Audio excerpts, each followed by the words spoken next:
Hi everyone, I'm Evie and welcome back to my channel. With the new Australian school year just around the corner, I wanted to make a new video on how you can start your 2025 school year strong, feel prepared and set yourself up for success.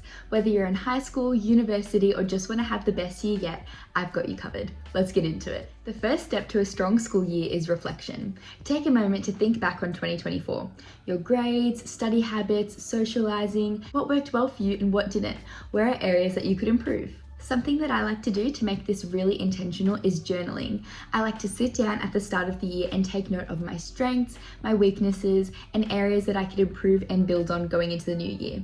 12 months is a long time and I can assure you that you've learned a lot in 2024, and when you really sit down and think about it, you'll realize how much you've actually learned about yourself and you'll see what things you want to improve on in the new year. By reflecting on this, it really helps you with your goal setting, which I'll get into next. Like for example, you may have nailed your maths grades but you struggled with procrastination in your other subjects. Awareness is the first step to growth and it really helps you know what goals you need to set. So moving on, you can now use that reflection to set actionable goals for the new year. However, the key is to be process focused rather than outcome focused. Instead of just saying, I want to get an A in maths this year, it's better to focus on how you're going to do it. For example, your goal should be complete maths homework straight away every afternoon. For example, even in your lifestyle, instead of writing, I want to get enough sleep this year, be specific. You could say, every night I want to be asleep by 10 p.m. and awake by 6 a.m.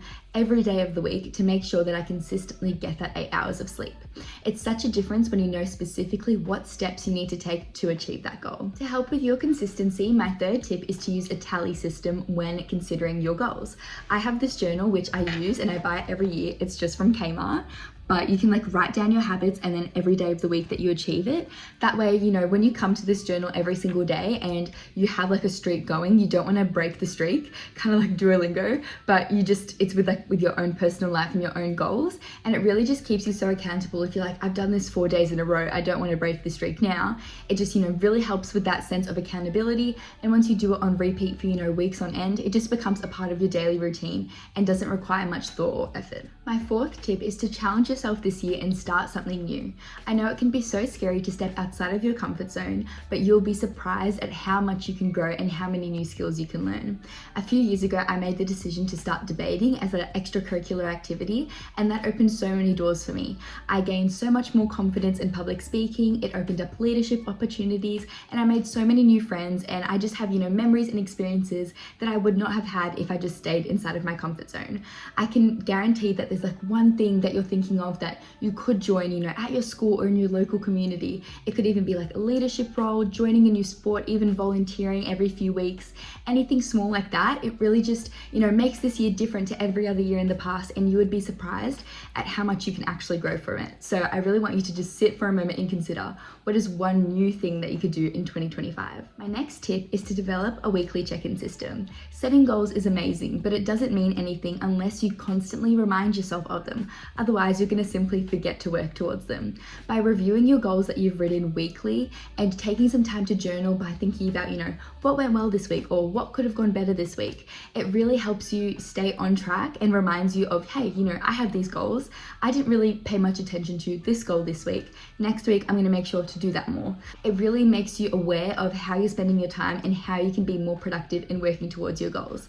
That being said, your goals don't always have to be focused about productivity. A goal could be, on a Sunday, having enough time to relax and spend time away from school. Because sometimes school can get so overwhelming, and something that could go better in the next week could be having more time for yourself. So setting goals and all of this doesn't have to be hyper productive.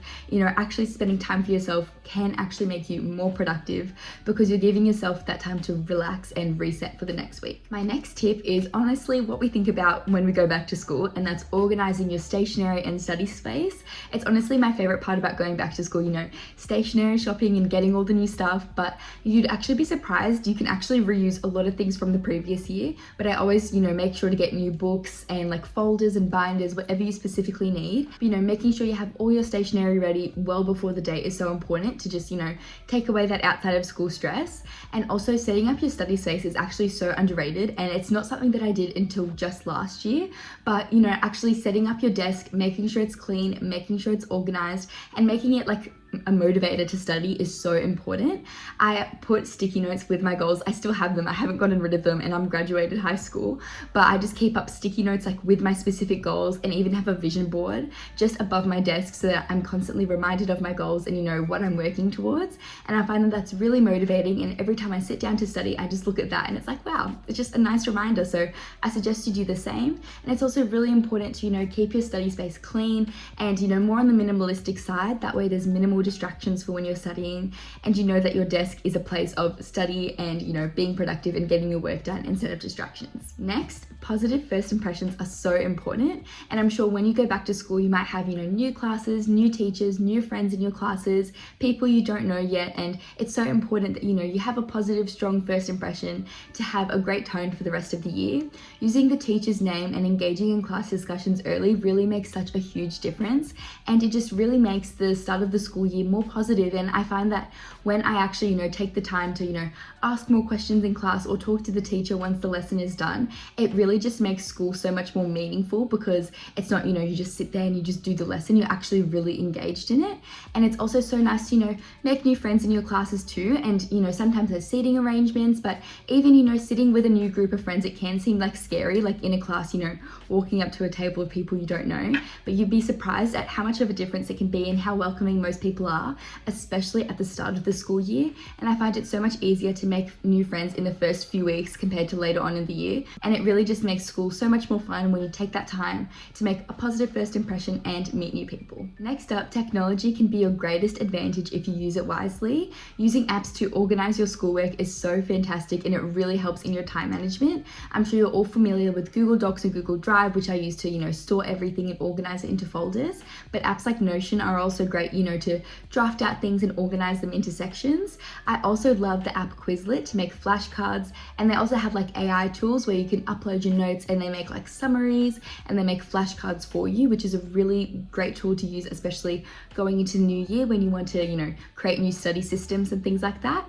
And I've talked about this in my time management video, but apps such as YPT and Flora are really great for tracking your study time and keeping you off your phone while you get your study done. And finally, my last tip is to go into the new year with a positive attitude. I know it can be hard to go back to school after a long summer break, but view this time as a time of excitement and new possibilities.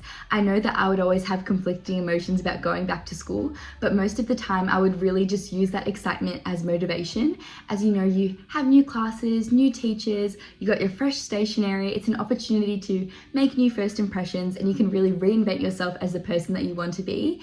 And I really suggest that you hold on to that excitement and fresh sense of motivation for as long as you can, and really just view it as fuel to keep going and make this year your best year yet. And that is it for today's video. Thank you all so much for watching. I really appreciate it so much, and I'm sending you all so much love and good luck for the 2025 school year. If you found this video helpful, please feel free to give it a like and subscribe for more content like this going into the new school year. Thank you all so much for watching, and I'll see you next time.